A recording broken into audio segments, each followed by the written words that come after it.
Hello, Slicey Dicers. This is Brian with another long-term update for you. I apologize in advance. This is going to be a long one.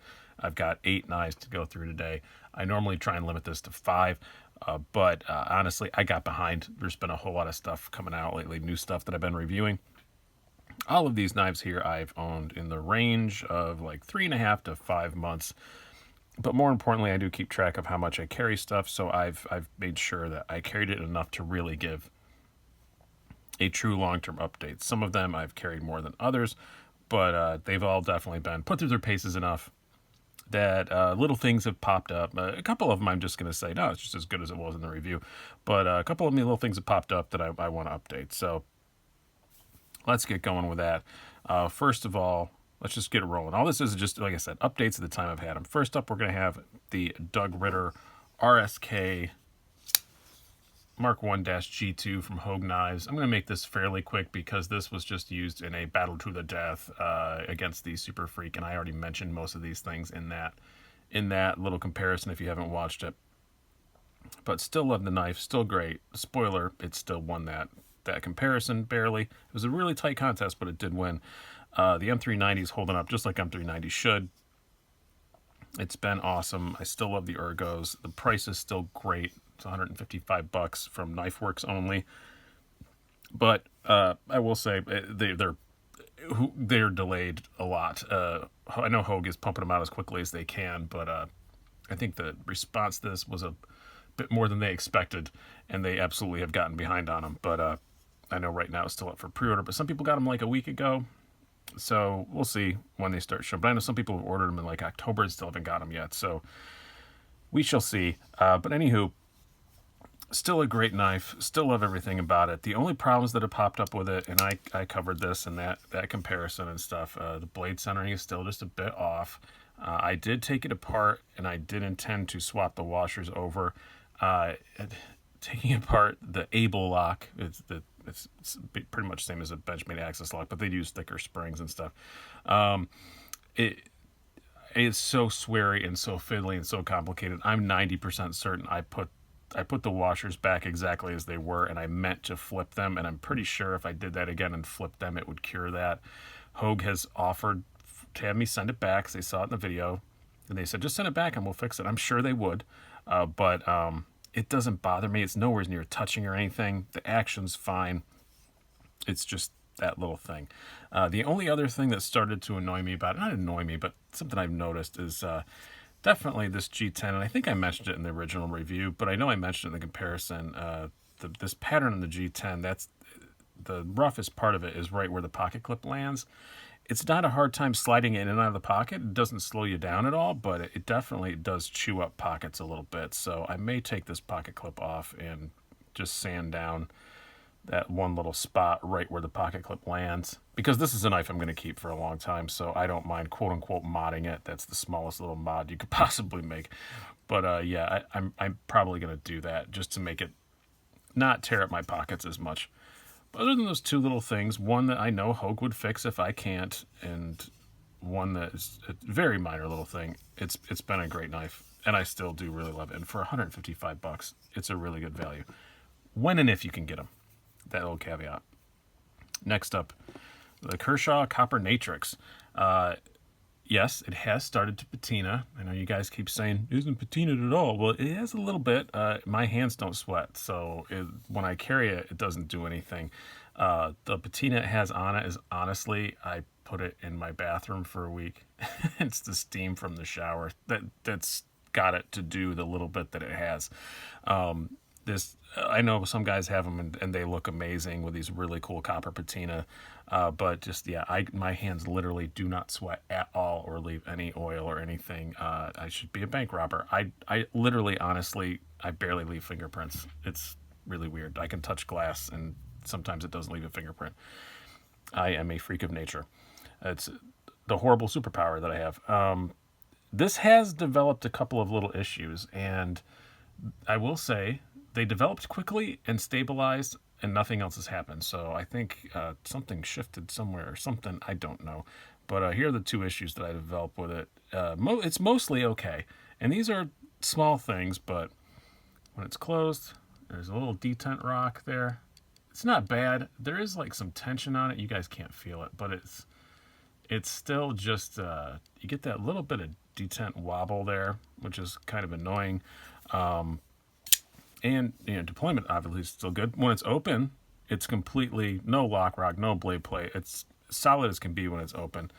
And then when you go to close it though, and it's halfway open, again, this is the tiniest little, because you're hardly going to notice it, because mostly it's just flicking past, but it does get a little blade play when it's half open. Both pretty small things, but they are worth noting. These, by the way, are about $51. I still really like it. It's still holding up well. The D2 on it's doing good. I do use it a fair bit just because I like the look of it. And it's not... If it didn't have the copper, this wouldn't be a knife that I'd carry a whole lot. But I really like the look of that copper. And I have some other copper stuff in my EDC stuff. And it's nice to have something to mention it. If it wasn't the copper, I'd probably wish it was bigger. But I like the look of the copper. I hope they do some more stuff in this copper, because it is pretty cool. Next up, Cold Steel Code 4. One of you guys' favorite knives in my collection, because you guys kind of made me get one. You kept bugging me about it, and I finally did. And had this one for, about almost 4 months now. And it is great. It's great. It made one of my top 5 EDCs of all time. I still stand by that. And this is one that I don't have much to say because I loved it in the review. I still love it. I've had 0 problems with it. Everything's been great, and I'm still just loving it. The S35 VN version, it's one of the newer ones. It's held up well. I've had to do absolutely nothing to it since the day I got it. I've never taken it apart or anything, and it does get quite a bit of pocket time, and I've still never touched it.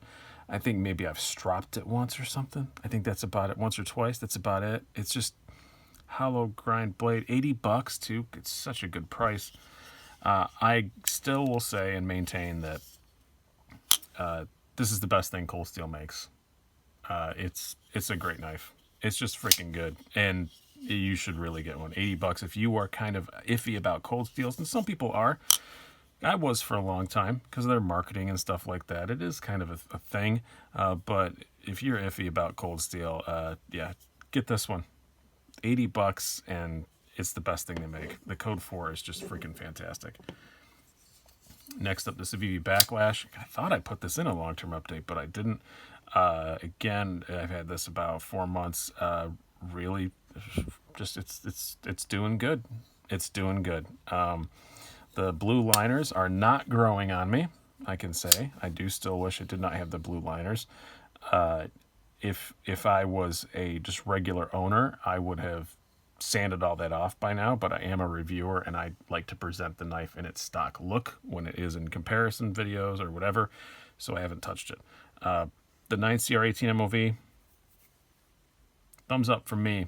It's doing good. This is a knife that I do use as a beater. This is a knife that I do use to go hack miles of cardboard when I'm building bicycle boxes and stuff like that, and cutting up recycling, all that kind of stuff. It's kind of one of my go-to knives for that, and it's holding up awesomely.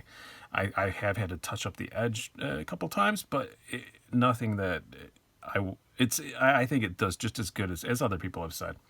It's just as good as your VG10.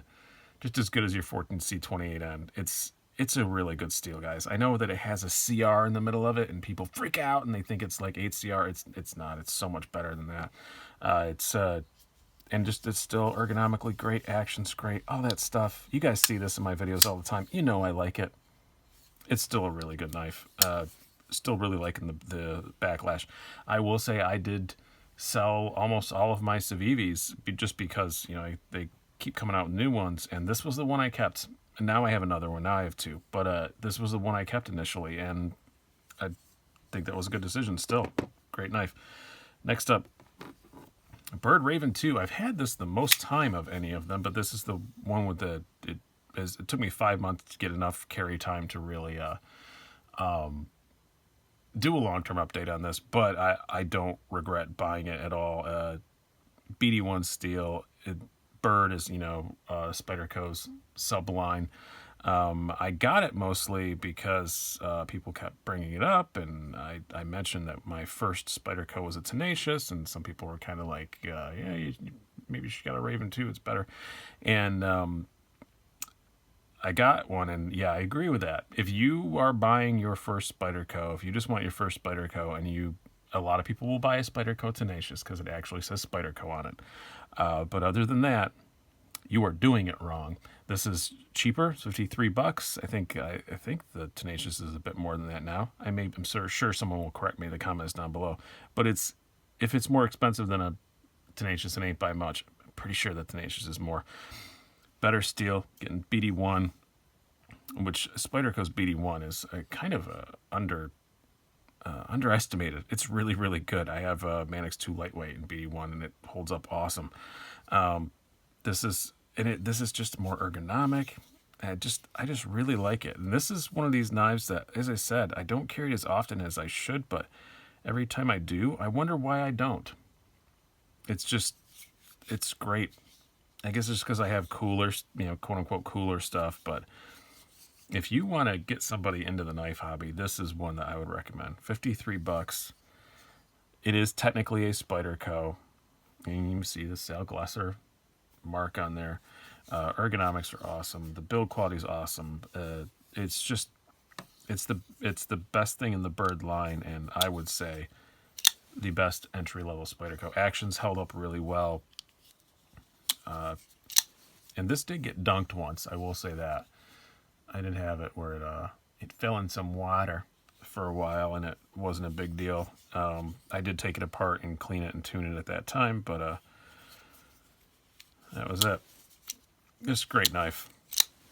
And I kind of like the look of the bird hole. A lot of the birds I do like. I wish that Spyderco would make more new birds. They just kind of stopped with that, didn't they? Just make more new birds. Stop doing the Chinese Spydercos and just make more birds. Next, we have the Bestech Engine. This is a knife that I love, and every time I carry it or use it, I love it. I've had no issues with it whatsoever. I did mention in the video that when you close it, it kind of made some noise. That's gone away. It's just worn in more. I think you can still hear it a little bit, but yeah, the kind of aggressive satin finish up here, the detent ball going across that would make a little, it didn't slow anything down, but you could hear it, and it would kind of echo through the carbon, and it made a lot of noise. That's going away. So it barely makes a sound now, which is great. Still centering's good, all that stuff. It's held up awesome. But that said, this is one I may be selling. Not because it's not great. I still love the Spectrum Anno. It comes in other colors and a clip point. They're like 150 something, 158 I think. I still love it, but it's just, this is a size knife that I used to really be into these little big knives, and I still really like them, but they're ones that I don't carry that often, and I guess I have less expensive ones, and got to feed the beast and all that stuff. So yeah, this was one that may be going away. I do really still love it. I will still recommend it to people, but just in my rotation, it's something that is it used to get a lot of time, a whole lot of time, and then the last month or so, it's not getting much time at all. So yeah, if you want a Bestech Engine, make me an offer. It's still a great freaking knife, S35VN, great value. That Spectrum Anon was amazing. I have nothing bad to say about the knife at all. It's held up awesome. It's just been good. It's well broken in. I still can't Spidey flick it. I saw Frankie or Bird, I think one of them did it the other day. Now, oh, there, I got it. That's literally, honestly, that's the first time I've gotten it. You have to grab it way down here. Now I know. But it's one that, even though I love it, it may be going away. All right, next up, one that's definitely not going away. Benchmade 940-1501, another KnifeWorks exclusive. I swear this video is not brought to you by KnifeWorks. I've never gotten a penny from KnifeWorks. I've given them lots of pennies, but I've never gotten a penny from them. I love the Benchmade 940. It's again, this was also one of my top 5 all-time EDCs. It's a fantastic knife, and you guys told me to get this one because you said it's the best. I previously had a 940-1, the carbon fiber with the S90V. This is 20 CV and G10 with the Tron kind of looking blue cutouts in it. This is $199 versus I do believe the 940-1 is $270, something like that. It's a lot more expensive with S90V, and this one's still here. The other one didn't. So you were right. Okay, you were right. Yeah, and this is the best one I think you can get of the 940. It's 20 CV. The G10 is just grippy enough. It does have one of the actually right now I'm running a bug out clip on it. This is kind of an update too. I was running the deep carry pocket clip that you used to be able to get for free from Benchmade. I have heard from multiple people that they're now charging you for them a whopping $5. I still don't. That's still awesome. Who cares? Yes, you can charge me $5 for a deep carry clip. I don't get that's completely fine.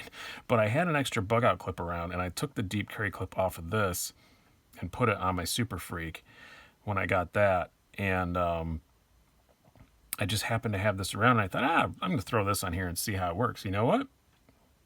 Works great. I don't think it... I have one coming from Benchmade. I got in right before they started charging, so I do have one coming in this this coated finish instead of the painted finish, which will probably go on the Super Freak, and I'll put the Super Freak one back on here, but you guys don't care about that. But yeah, the bug out clip actually works really well on it, I have to say, because it's such a lightweight knife. Even though it's short, it works completely fine. But I did want to bring this out too, not just because it's due for a long-term update, but they are still available on knifeworks.com. And I've heard, not directly from KnifeWorks, but from other people that once these are gone, they are gone, and they will be doing some other sort of limited run 940. So they're going to change something. I don't know what it's going to be. It may just be different color. It may be different steel. Who knows? But KnifeWorks always seems to have some really cool limited run, dealer exclusive Benchmade. So keep an eye on them for that. But yeah, once these are gone, they're gone. So if you want one, go get one. $199. No, it isn't cheap, but for a 940 limited, it's really good value. And lastly, this is another one you guys forced me to get, and another one that I carry a whole ton. This Spyderco Sage 5. Yeah, 152 bucks, something like that. Oh man, it's just one of my favorite things Spyderco makes. I've thought about doing a video, and I may. Yeah, because I have one of the other ones here that's a loaner right now, but that I may purchase. My favorite Spyderco's ever made. This would be on it. This would be on the list for sure. The Sage 5 is just, I love the thin slicey blade. I love the build quality. It's the typical Taichung build quality. I like the peel ply carbon. I know a lot of you guys don't. I think it's very grippy. I think it looks good. I'm completely fine with it. I like the wire clip. It's just so comfortable in the hand. As I've said before, it's like a handshake from an old friend. It's just really nice. I like the action. There's nothing that I dislike about this knife. And still this and the Code 4 are the two that I have no updates about, because they've just worked as awesome as they did the day that I got them to review. This is not the one I reviewed. That was a loaner, and then I liked it so much I went out and bought one. And I think I even paid retail for this. This was back in those days. And I love it. Fantastic knife. So I hope you guys have enjoyed this. That's it. That is my long-term update. We have some cool stuff come up for the next one. I know that I probably will have had the Kershaw bare knuckle long enough to do that, because I carried a whole lot. The 0562 Tie 0 tolerance, I will have had enough to do that. Spyderco Capara, I will have had enough to do that. So in a month or so, when I do another one of these, we're gonna have some stuff that I know you guys really are clamoring. I think the Hogue, a couple of Hogues will probably be on there. The X1 micro flip and the X5, I'll probably have those on there. So there's gonna be some really cool stuff in the next one. So check that out in a month or so's time. Hope you guys have enjoyed this. I've been Brian. Have a good one.